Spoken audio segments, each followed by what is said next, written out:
The real story is, will I be allowed to not use a regulated financial services company to move significant value? No regulator is going to accept that we go back to a universe where we don't have a handle on money laundering or counterterrorism finance or other nefarious activities. Buying a house. The real estate game is super frictional. Like, surely we should be able to move that onto digital rails to reduce the friction for the willing buyer and the willing seller to meet, negotiate, and complete.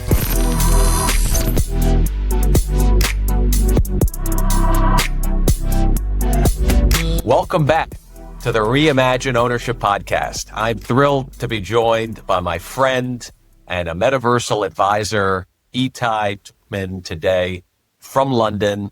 He is super jazzed because there is a major soccer tournament taking place this evening. Who's on the field? Who's on the Arsenal PSG Champions League semifinal. So come on, you Gunners! Be a big night. Why for is us. This such a big deal?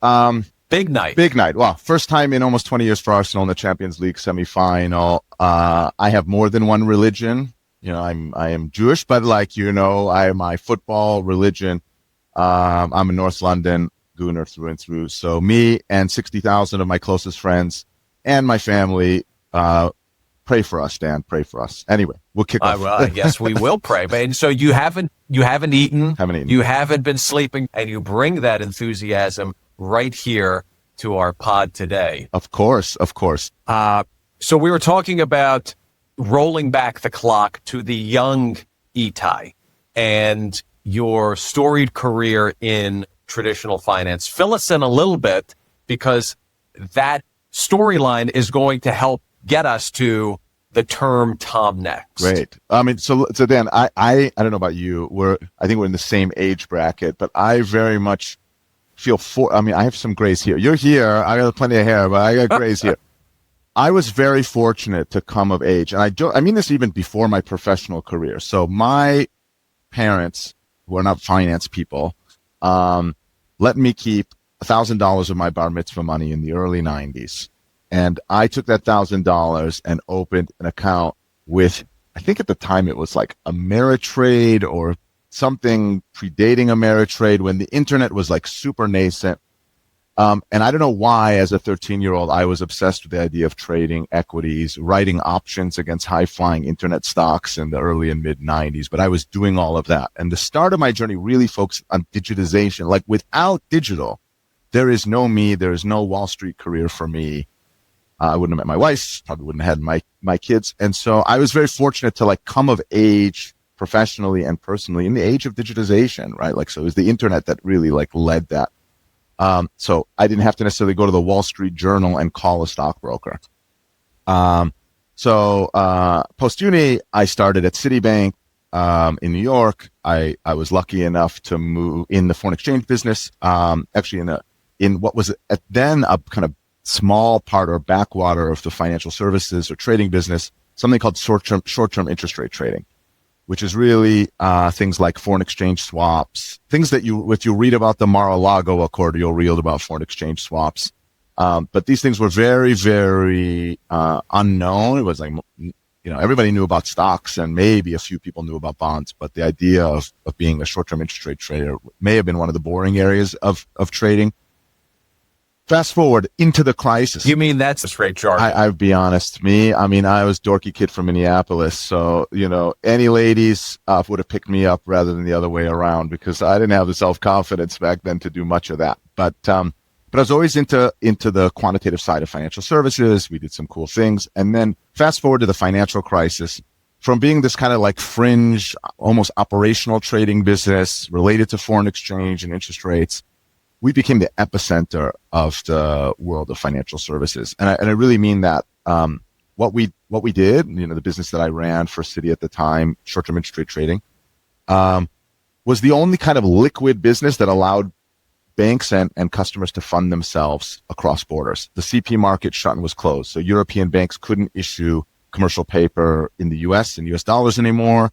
They had plenty of EU deposits. They had dollar assets. You need to do FX swaps. FX swaps is kind of like the last pipe that remains open when all the other pipes between banks and financial services companies are shut. And that was the story of the financial crisis. So that business went from a small esoteric business to sort of like an epicenter business on Wall Street. Since then, it's been an enormous business. I've been involved in that, was involved with that for a good part of my career.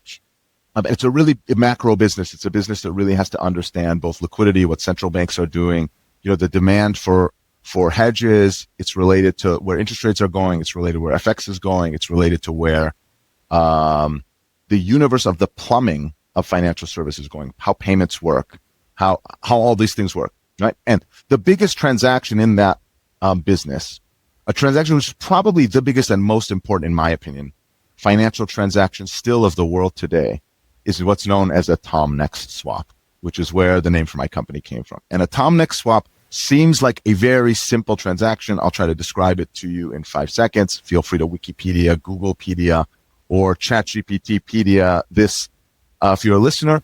But because the foreign exchange market, for historical reasons, trades with a settlement timing of T+2 days. So Dan, if you and I do a trade today for €1 million against what's probably now $1.15 million, we settle that trades 2 days from now. Okay, T+2. And the reason that exists is because we needed to allow enough time, like financial services, banks, participants, to reconcile the trades, to deal with errors, etc., and then to like prepare for settling the trade. So the convention became T+2 days because you're doing all this reconciliation. And tomorrow I'm funding the trade. So every day that I have these balances, they're moving closer to T0. They're moving closer to the day today that I actually have to pay you the money.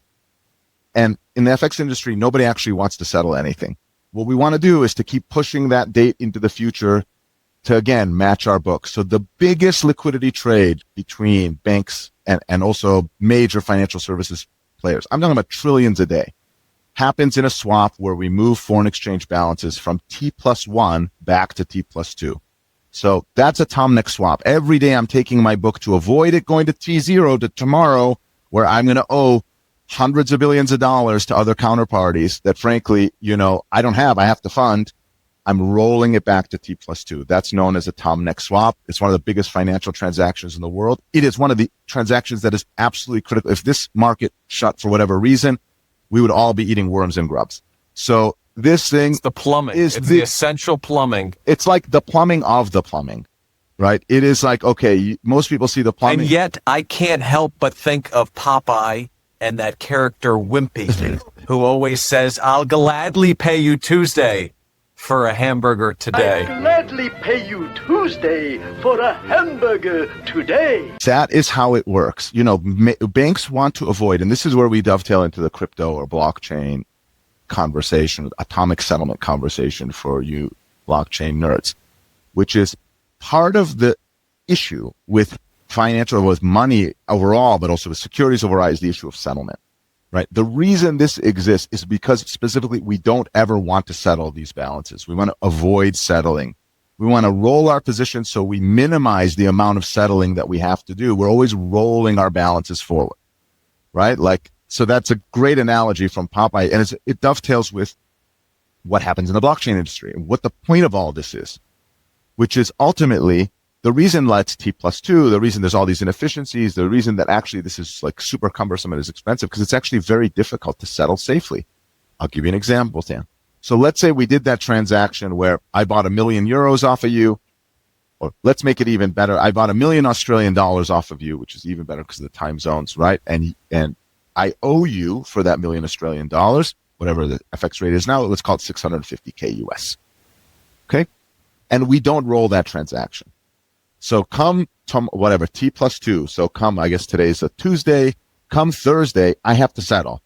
But how do I settle? Right? I have to give you the Australian dollars, or again, you give me the Australian dollars in Sydney time, which is whatever it is, midnight New York. You're giving me $1 million Australian from your Australian bank to my Australian bank before I gave you anything. Right? And then you're waiting around 12 hours for New York to open for me to give you the 650K US. Now, multiply these numbers by many, many zeros, which is what banks are doing. Okay, that's called settlement risk or Herstat risk. Now, there are problems with that. What happens if, as an institution, I fail in between those two moments? You are out a ton of money. So there are many things that banks and financial services companies do to mitigate that risk. We set up a big global bank called CLS that all the major banks contribute to and pay for to try to like create almost a clearinghouse for these settlement risks. We like build these systems upon systems to deal with these settlement risks. But the reason we have them is because I can't pay. One payment system is open at one time. Another payment system is open at another time. They don't talk to each other. They don't interoperate. Like now imagine the world of atomic settlement where it was open 24 hours a day. We didn't need a bank in the middle. And the minute that I sent you the $1 million Australian, your settlement would come on the other side of mine. Otherwise the transaction would fail, right? Like I would never have a risk to you for settling that transaction. Savings. First of all, savings, capital, liquidity, savings, right? I've got to fund that $1 million before somebody gives it to me. There's so much cost associated with our legacy financial services architecture that this is just like one microcosm of that we spend time, energy, money, capital, regulation to deal with that, again, is really just about technology. Like, of course, we need FedWire to open 24 hours a day. We need the Australian, central bank system, all these things to like, but this is where technology revolutions, which are they're not continuous. New technology is kind of discrete. Something gets invented. And now we say, okay, can't we use this to imagine now we can use stable coins rather than these bank money systems. So this is all related to all the innovation that's happening on chain. And my personally, there's tons of like aperture. The design space for blockchain is so large, but I always start with settlement or payments because it's so obvious to me. I think it was obvious to Satoshi. The first line of the white paper is about payments. So it's obvious to Satoshi. I'm not Satoshi, obviously.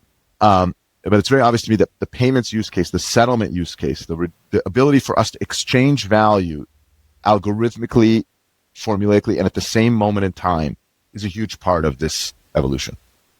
Sure. And of course, in my professional life, I ran big market making businesses. Speculation is part of the liquidity, of the universe, right? So, I mean, it's not that speculation isn't an important part of this ecosystem, but the reason I don't focus on it is because ultimately we're speculating on a future state that really hasn't been fully delivered yet. So it's easy to say, well, what are these tokens worth and et cetera. It's interesting. But I'm really focused on driving the use cases. And for me, let's start with settlement or the idea that it's just easier to transact, right?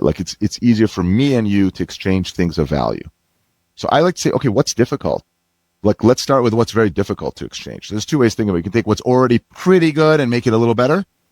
That's things like this FX settlements I was talking about, or bank rails, or payments. I think, I live in London, right? So a lot of Americans, blockchain Americans tell me, oh, it would be amazing if I could just pay you instantly, right? Bro, just come to the rest of the world. We just use bank accounts. We pay you instantly. So if I just have your sort code and account number and name, Dan, I can send you pounds in less than a second, right? So let's just think bigger than that. Right? I really look at the things that have high friction. And what we focus on at TomNext is alternative assets. These things have super high friction, right? So I want to be, many of you should want to be an LP in Metaversal, if Dan would ever let you be an LP, but to execute that, to say, okay, Dan's going to take my investment, return to me, whatever it happens to be. In the traditional case, it's documentation. You've got to get KYC docs. This is done very, very analog. And then somehow I'm instructing a wire transfer to some escrow account. And then Dan has to gather a whole bunch of papers.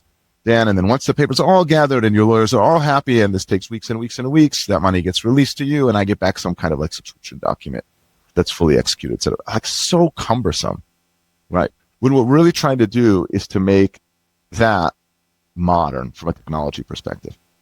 And that's just one example of things that have very, very high friction. I mean, you can go through tons of them. You can go through buying a house. The real estate game is super frictional. I mean, anybody who's, whether it's in the UK or the US or anywhere in the world, I've been fortunate and unfortunate enough to own property in different places in the world. Surely we should be able to move that onto digital rails to reduce the friction for the willing buyer and the willing seller to meet, negotiate, and complete. Right. And so part of the vision, and I think it started with Bitcoin, and obviously I have to admit, I was reasonably early to Bitcoin and very late to smart contract blockchains. So 1 for 2, maybe one for 100, or maybe that's the answer. is the ability to orchestrate those kinds of things. But the speculative use case is really not part of like establishing that architecture. I mean, that's nuts and bolts technology work, user interface, user experience, right? Like, so for me to want to buy a house and to complete on chain, like, let's just think about that. Boy, there is a lot of work that needs to happen in this ecosystem for me to feel comfortable to negotiate for an apartment and then to like complete on chain, right? There are things like the legal certainty, like who's actually providing what service. Of course, though, like how safe and stable are the monetary rails of the stable coins that we're using, making sure that that's all like, okay, I'm sending you the $1 million for the house. Okay, houses are super expensive now. Maybe I should say 100 grand, but $1 million for the house. Like to know that at the moment that money leaves my hands, it's executed against ownership of the house. I don't need an escrow agent because it's like certain. There are so many architectural things that need to happen under the hood. We work on some of those. Other people work on some of this. And I think we have to admit these things take a long, long time to engineer. Your latest venture. Sure. Okay. So, because you came inside and out. So I will, I always like to tell a story, Dan, you know me. So start with a story. So I remember I was like at a crypto conference a couple years back. Again, could have been Token 2049, one of these big major conferences. And I was on stage as the like finance guy, right? And it was being hosted by a really nice chap, DeFi oriented guy. And he said something like, you know, blah, blah, blah. There's this conspiracy that banks don't want blockchain. So there's like a regulatory conspiracy between regulators, major financial services companies, never to allow crypto to be anything, et cetera, et cetera, et cetera. That's why nothing happens, this giant conspiracy. And so like, I don't know. I'm Israeli, Dan, as you know, so I have a hard time not speaking up. So I kind of said, okay, let me just tell you, there's like 500 people in the room. And I was running global foreign exchange at Citi at the time. And I said, I am certain that in this room, I am the most regulated person. Like Google me, right? So I spoke to the OCC, the Fed, the Bank of England, MAS in Singapore, Bank of Japan, and any number, ECB, any number of central banks and regulators on a very, very regular basis. Sometimes they were like, you know, inspecting us. Sometimes it was a regular catch up. Sometimes it was ad hoc. Like I spent a lot of my career with global regulators, right? First of all, there's no conspiracy. Sorry. That's what I said. I said, there's no conspiracy, guys. Sorry.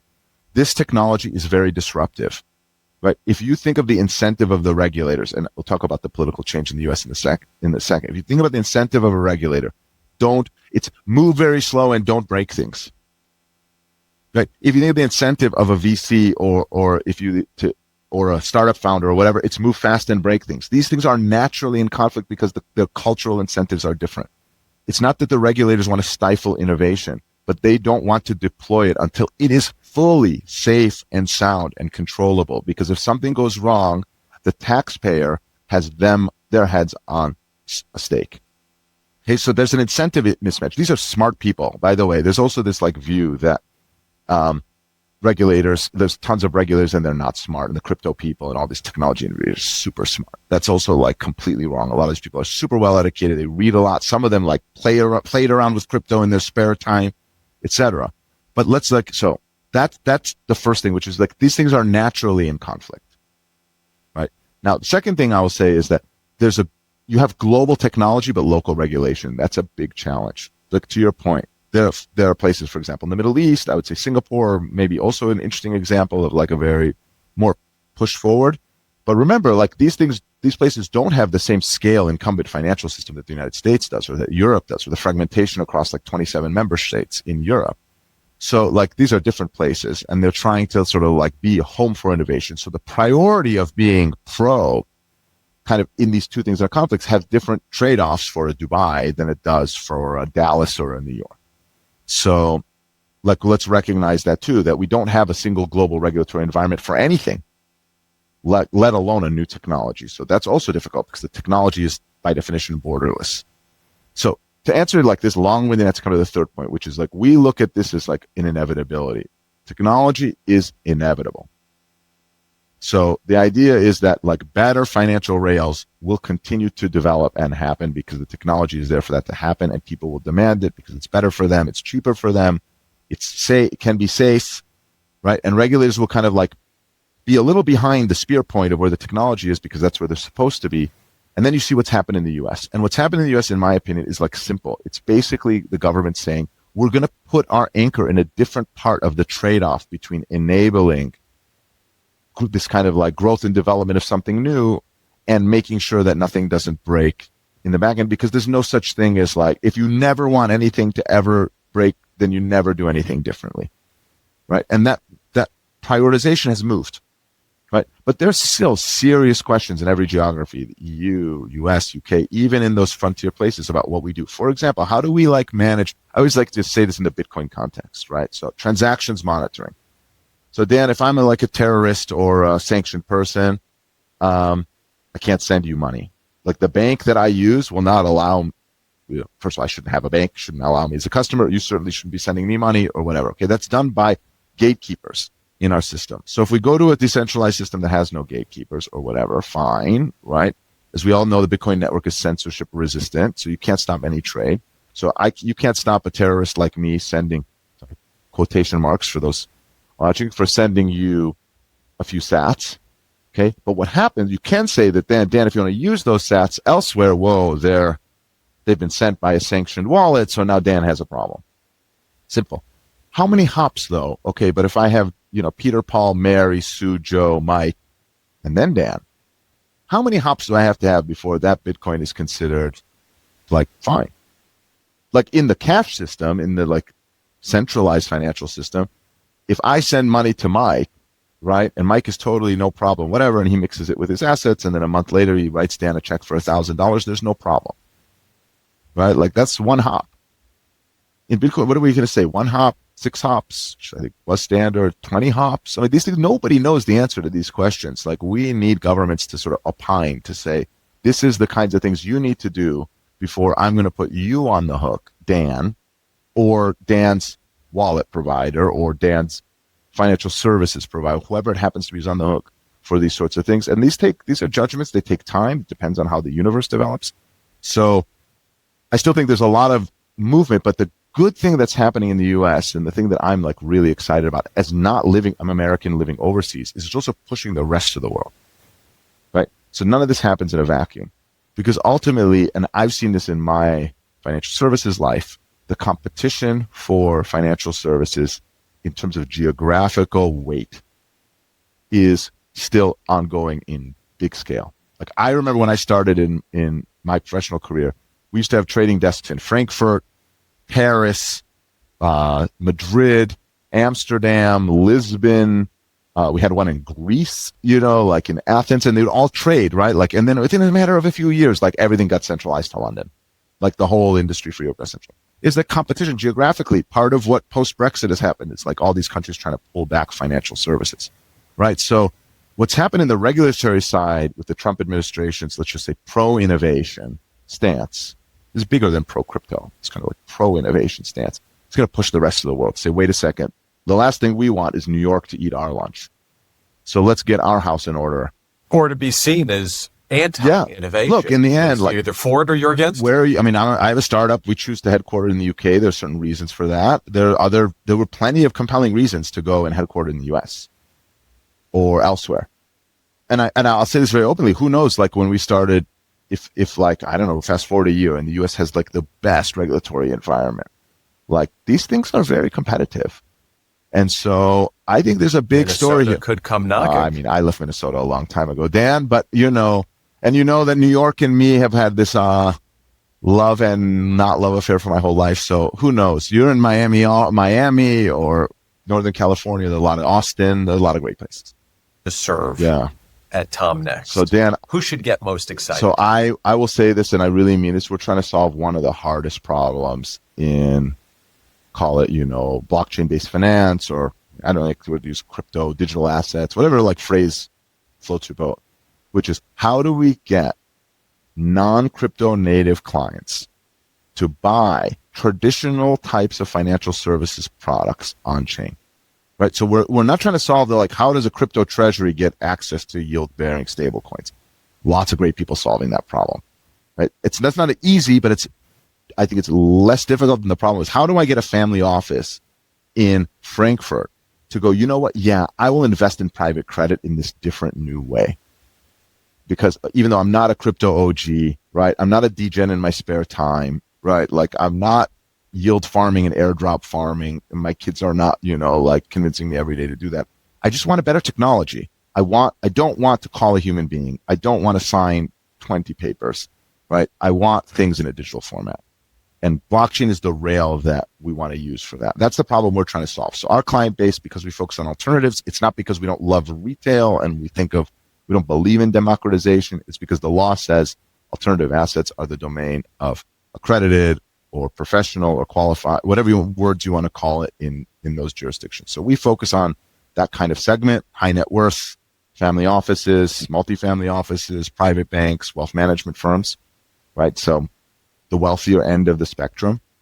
And what we're trying to develop is the idea that you can invest in alternative assets in a digital way, which is much better, more performant than the current horrible analog processes. I mean, I'll unpack that for a bit. So Dan, go back to the 90s, Dan. You were having a ball in the 90s, I'm sure. I mean, I would have loved to have been your wingman in the 90s. Okay. So go back to the 90s. Let's go back to the 90s, right? There were these people. They were called stockbrokers. Okay. And for young people listening to this, if you're like under the age of 30, right, you don't know what the F I'm talking about. Okay. These people. Wolf of Wall Street. They've all seen the Wolf. They see, but it wasn't as glamorous as DiCaprio and Jonah Hill. Okay. Like that. These were like people calling dentists, calling, the local car dealership owner or whatever, and flogging stocks, right? Trying to push model on public equities to a universe of investors that didn't have Robinhood or Charles Schwab or Fidelity or any of these kinds of things. They had like an analog brokerage account. And then all of a sudden, like all these technologies, these user interfaces grew up and like nobody pushes stocks. Now you just go on Robinhood, click, I'm on my phone, click, or whatever. I get on it. I mean, tons of flavors of this. Public markets are pulled now.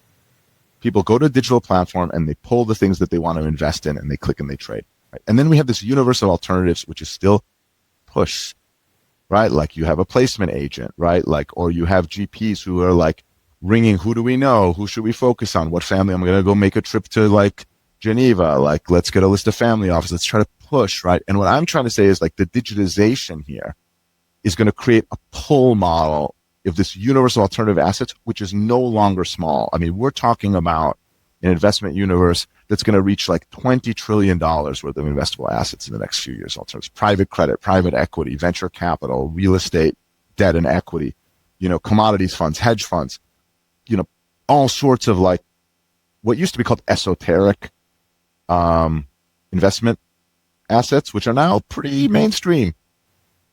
Let's just start investing them in digital ways. Well, you talk about that is a cult. Huge. But by the way, CryptoPunks. This is like a moment, right, Dan? Because let me tell you about something you wouldn't have found in the portfolios of 99% of investors in the 90s that today are probably in the portfolios of 99% of investors, which is real estate. I don't mean like your house or like a specific build, whatever you own, like, a commercial, you own a shop front somewhere. I'm talking about like a REIT, a fund that owns a diversified amount of real estate in major cities, and you have some exposure to that asset class in your portfolio.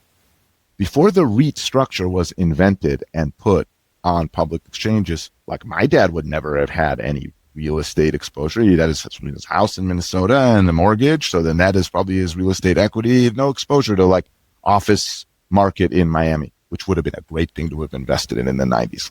Let's all admit. And so now through technologies, through like the securitization chain and the development of REITs, and we have a public market security that allows 99% of the world's investors to have exposure to a diversified category of what used to be esoteric. So I'm just talking about the next phase of this stuff, right? So as you said, look, I am sure that, by the way, these sneakers, when I pass some of these shops, Dan, I'm like, man, I should have kept, I never had Jordans or anything as a kid, but even those like pump Reeboks that I had once, I should have kept the handle on those. Now my mom throw those away.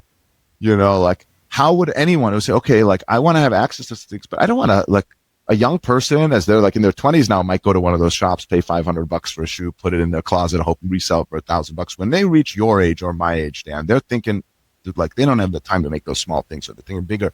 But maybe I want exposure to that. Maybe I want exposure to art. Maybe I want exposure. I mean, one thing that I think that I don't have any exposure to, maybe I want exposure to royalties.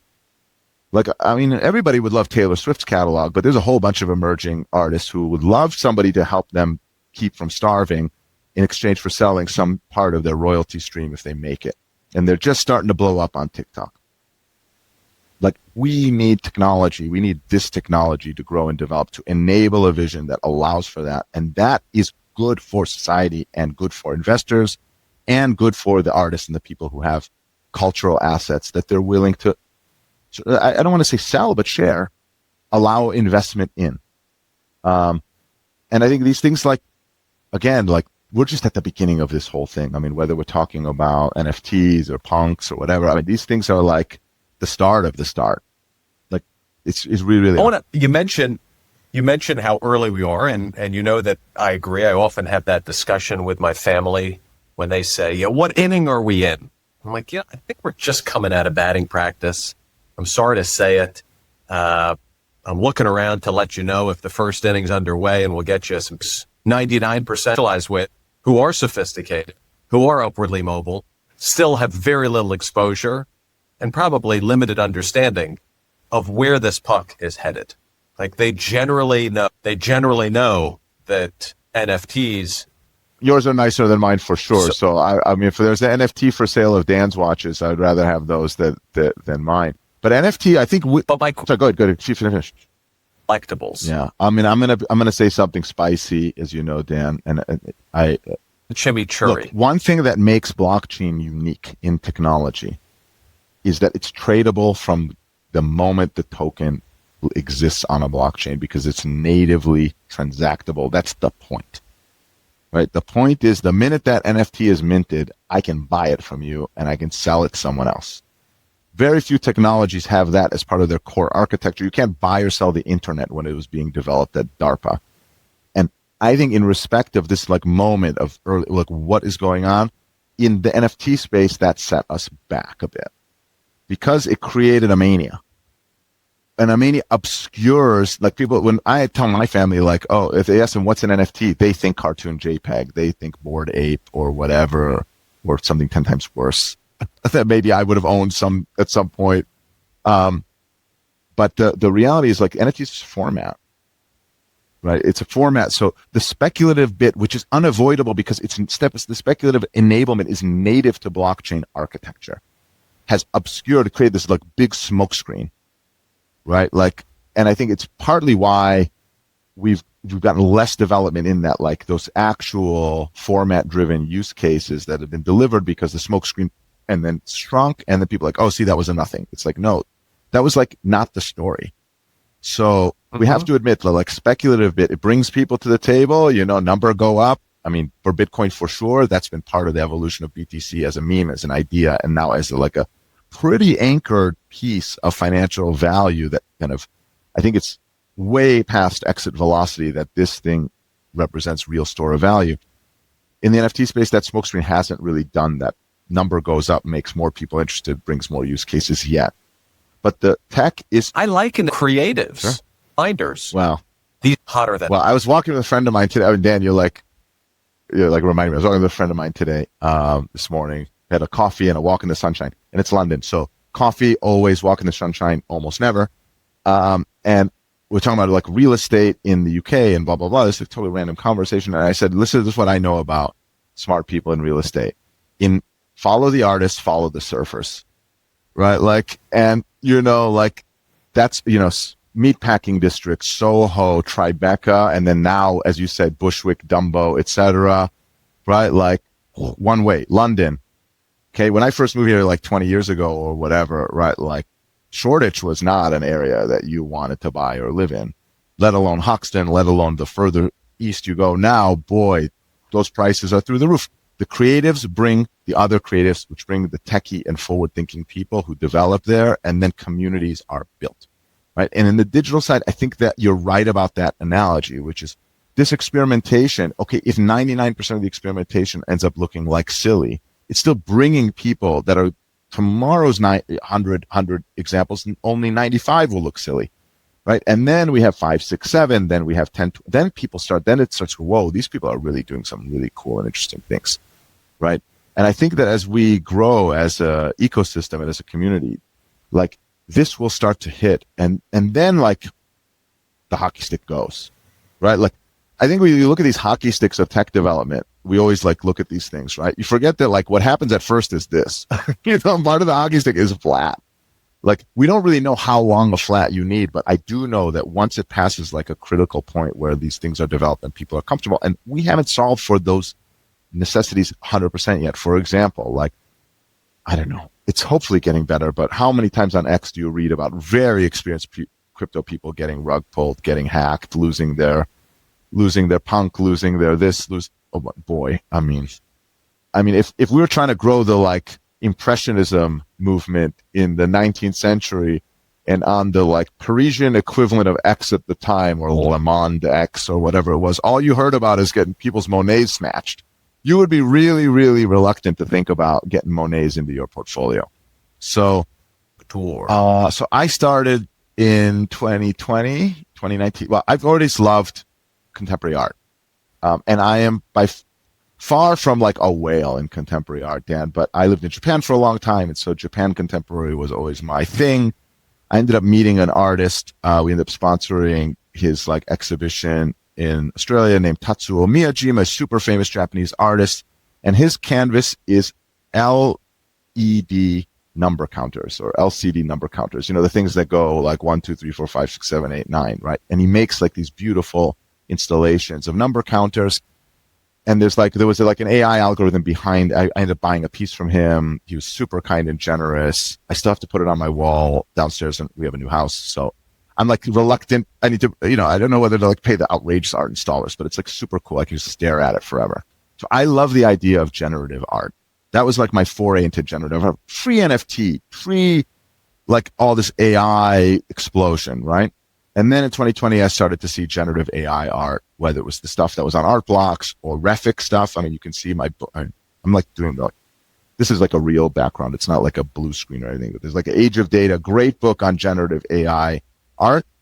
Highly recommend it. We see tennis balls. With Wimbledon tennis balls and me and my kids, Simpsons, Arsenal. This is my like little, everyone has their little shrine. So this is like a big thing for me because I think that like, AI art is art. The AI is just the paint. That's one thing I remember hosting Tatsuo and we had a chat in the office and whatever, and said, like, what is it about the number counters? Like, what do they mean to you? He goes, what do you mean? What do they mean to me? They're paint. Right. Like, and to me, like the algorithm's the paint. Right. Like, intelligence is the artist who is using this generative system to get unpredictable outputs. Like, this is like innovation, which is we can have beauty without determinism, right? Like that's like a huge, Jackson Pollock, like throwing paint against like a canvas is beauty without determinism, right? Like, this is like revolutionary type of way of thinking art. So I started getting to collecting Refik Anadol's work, and I have a fair number of Refik pieces. I've been like fortunate enough to meet Refik in some of his exhibits. He did this great thing at the Serpentine here in London last year. Generative scents were there. I mean, like not just generative images, generative sounds.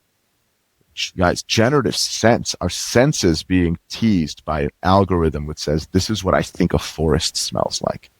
Right? Like this stuff is mind blowing. And I think, again, it takes a lot of time. Lumen Prize winner. Look, this is my view on art, which is every new movement in art is met with incredible skepticism.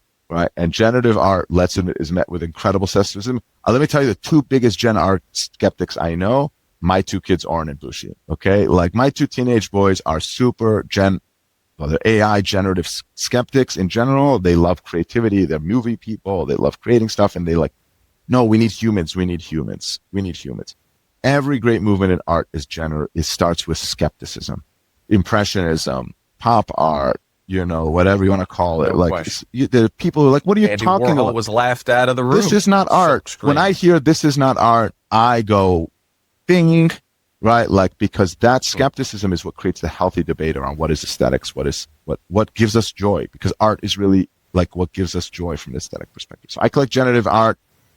The blockchain format is a key part of that, right? Because it's algorithmic. So it's very hard. If I let's say have a generative art, let's say it's not NFT, there's no security, it's just like a file on my computer. I mean, I'm a Mac guy, but let's say it's a .exe for you Windows OGs. Well, then I just copy it and give it to Dan. And then Dan copies it and gives it to somebody else. And now we have 10 .exes from Refic, none of which have any like provenable, discernible provenance from each other. That's a problem. So now we have a solution, right? We have provenance-driven blockchain where there's transparency about, yeah, I can copy the file, but the copy is not the original piece, right? I actually own the original work. Dan could provably that it's not Dan's, right? The same way that like now we have like people with like magnifying glasses raking over Monets. By the way, I'm sure many fakes, so like maybe they don't rake over them as much as they should rake over them to try to prove and discern provenance. Well, surely there's a better technology than playing, and I'm like, okay, I'm being like super rude. Like a Swiss guy named Horst, and he's got like a handlebar mustache, and he's got like a bunch of different magnifying glasses and like sample cards, and he's like looking at your piece and looking at the signature and scratching his beard and scratching his head. Surely we can use technology for a better system. I know that this individual should have a good career or whatever, but we can do it a lot cheaper and better if we just have on-chain provenance. So technology like brings us to this world.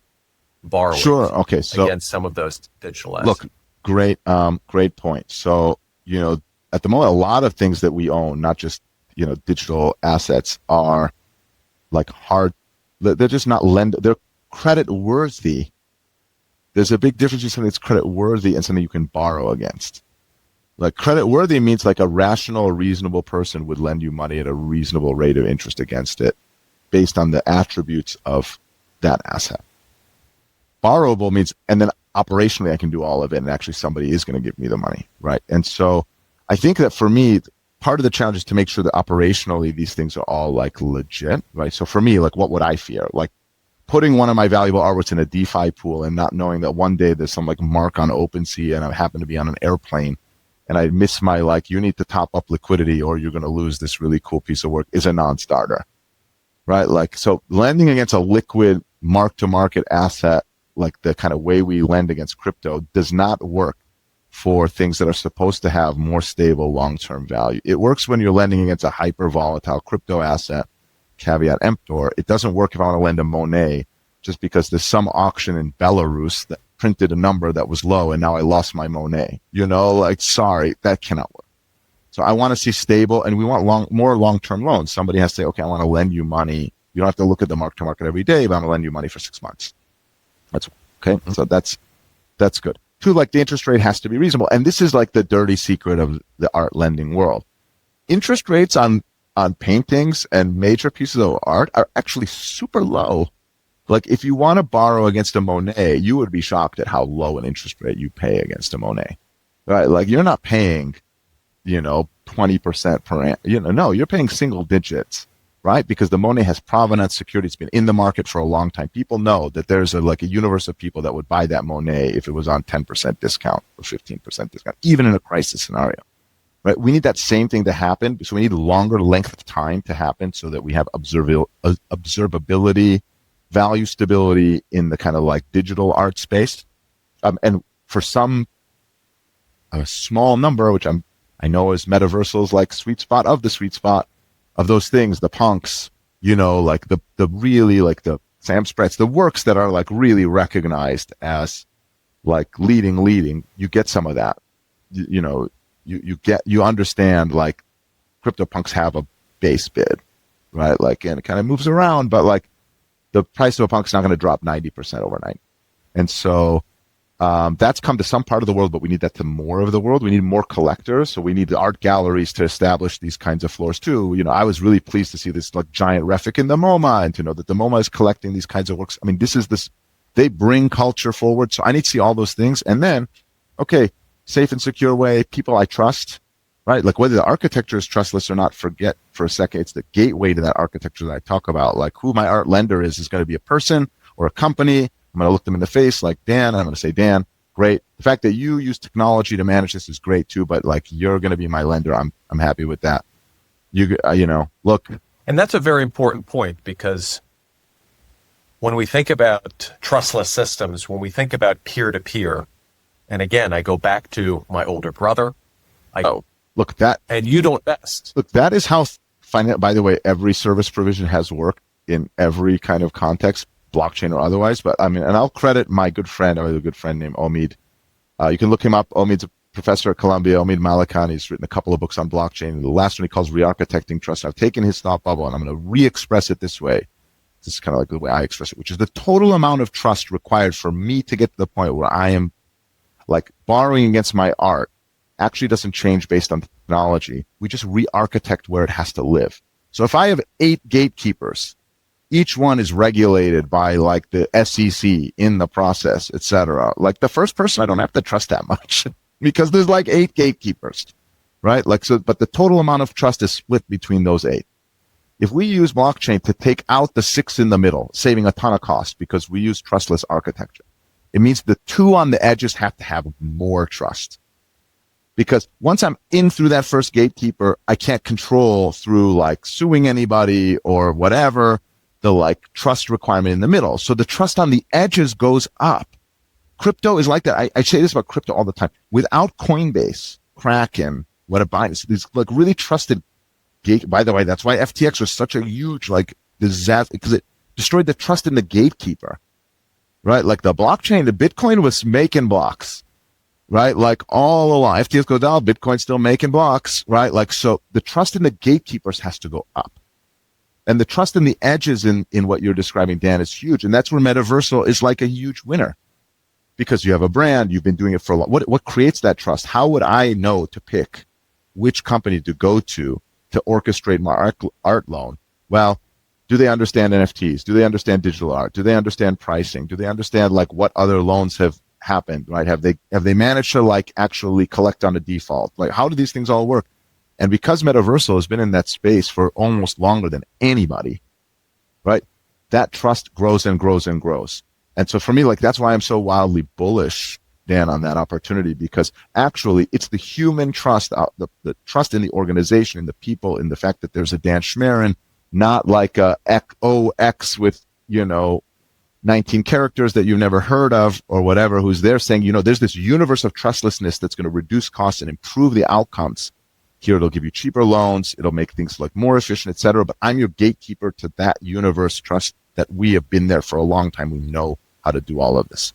Question 1, Whoa. and then I have a second. Whoa. Oh, wait, that is, 5 years is like an eternity. Okay, let me start with a couple. I'll do 3 views on the first one, right? That way, like if I go 1 for 3, I'm not Ted Williams territory, but I'm in like 30, batting 330 is okay.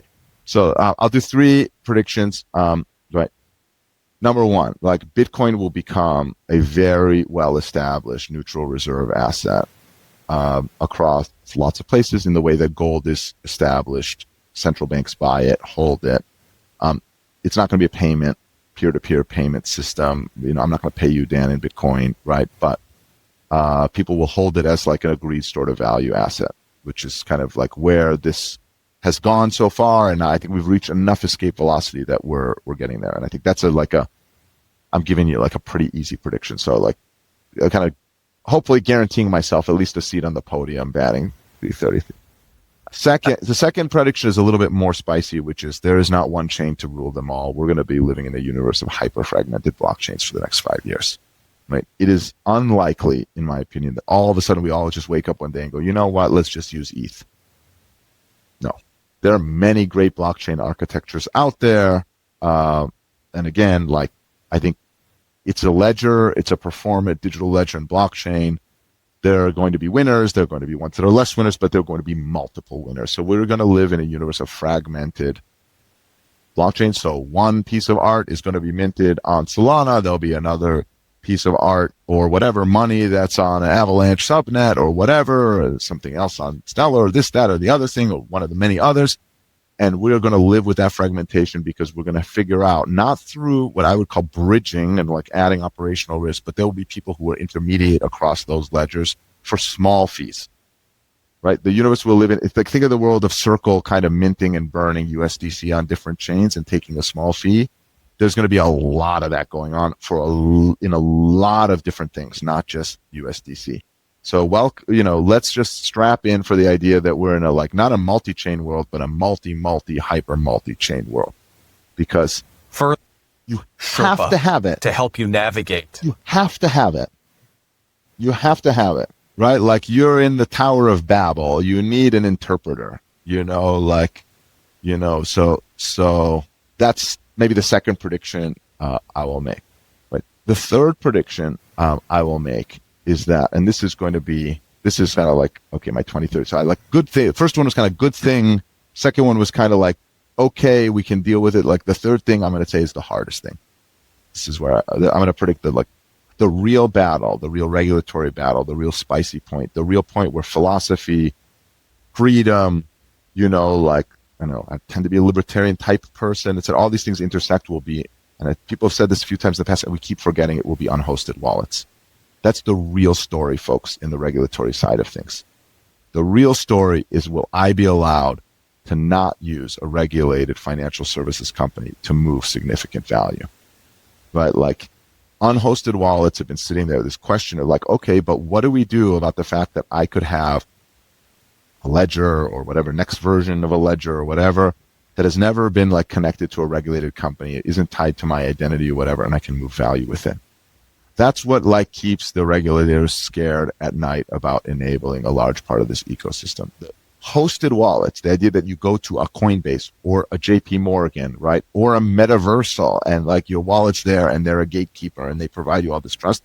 I think in the end, 90+% of the world will be there. That trust is valuable. Regulators will embrace that. We'll have the like architecture between those people. But what happens to the individuals that are like truly want to stay out of the like regulated system and want that kind of freedom? And that's something that I think scares the hell out of the regulated community, right? Like if we, and we don't talk enough about that intersect, because it's kind of like this problem that's whatever, like some people say it's a feature, some people say it's a huge bug. I'm like, I see both sides. I have lots of views that I won't share about that.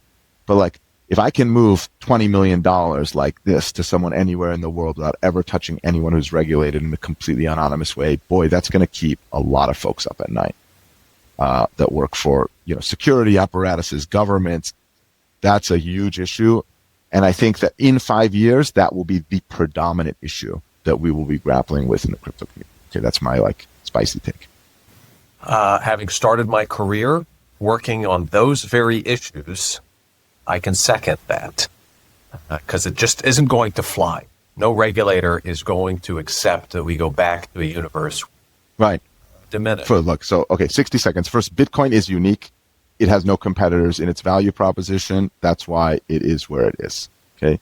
ETH is not unique. It has competitors for its value proposition, right?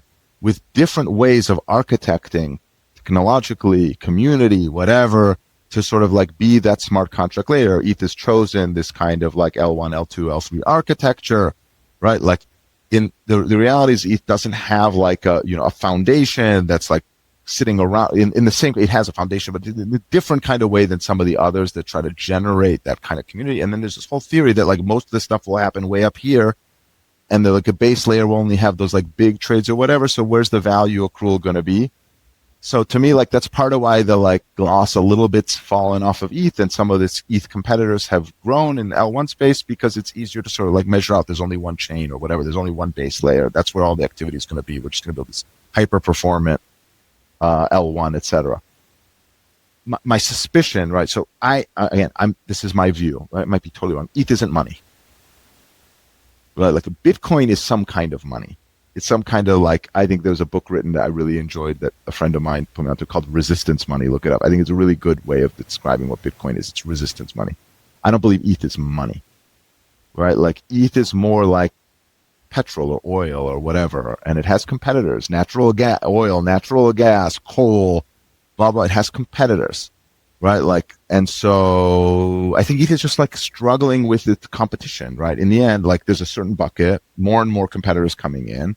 That's how the pie is growing, but then ETH share may be shrinking as part of that growing pie. I have my only way of thinking about this is like, what return do I get from holding ETH? I get staking yield. Like I'm not getting emissions. Let's just say inflation is 0. It's within like a epsilon of 0, one side or another. Certainly not. So like, if you're telling me that like I'm getting 8% staking yields from ETH, I'm like, whoa, that's cheap. I'm getting 8% plus, like this thing could grow and I could get more network activity. If you're telling me I'm getting like 0.5%, almost nothing staking ETH, I'm like, boy, ETH seems very, very expensive. I think it's stuck somewhere in the middle. So my view is ETH is here to stay. It will be a dominant L1. There will be an L1, L2, L3 architecture on ETH, but it will have playing card. Was it?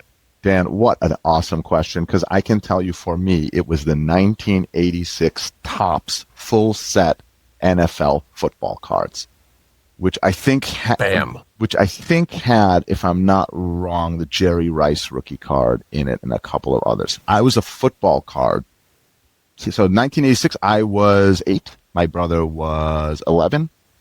Okay, so like I had like half a scratch of maybe $10. So I think I paid $19 for the full set. I still have it at my parents' house. It's all in all those sleeves, the sporting card collectors, football card, baseball card collectors. You know what I'm talking about, right? Like each in a sleeve, right? I took it out of the cardboard box. It's all still there, probably in my bedroom, which my parents like probably don't touch. It still looks like my bedroom from when I was effing 10.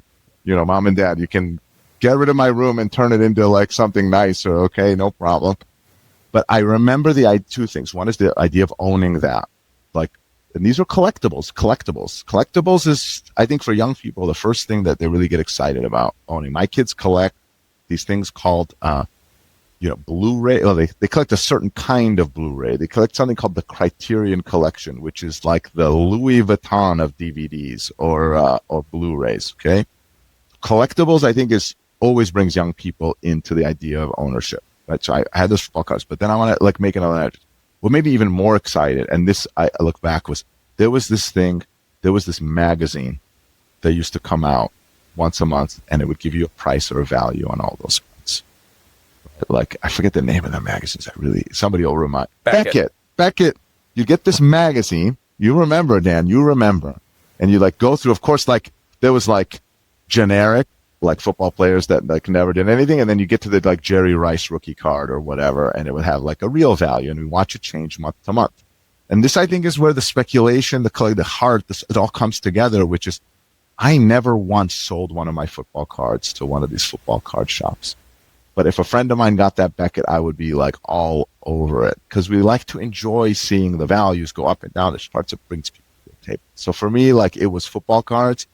I think at some point those things crashed like 90%, very crypto-like. At some point they came back a lot, just a very crypto. They came back a lot. I don't know what that set's worth. I think when we're done with this podcast, I'm going to like Google 1986 top full set NFL cards.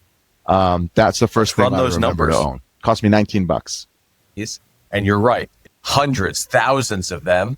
And they didn't figure out the scarcity element that we have incorporated into many. But that Honus Wagner 19 whatever is still worth $1 squillion, Dan. So there's still a value to the original, these things that really like create the cultural zeitgeist. I mean, this is where I think metaversal you play in the NFTs, these things that are special, right? They created the cultural zeitgeist, that early 1900s baseball cards, to enable a young punter like me spending $19 of my harder work. I don't know. Maybe I helped my brother mow lawns or something. I don't know how I got that $19, by the way.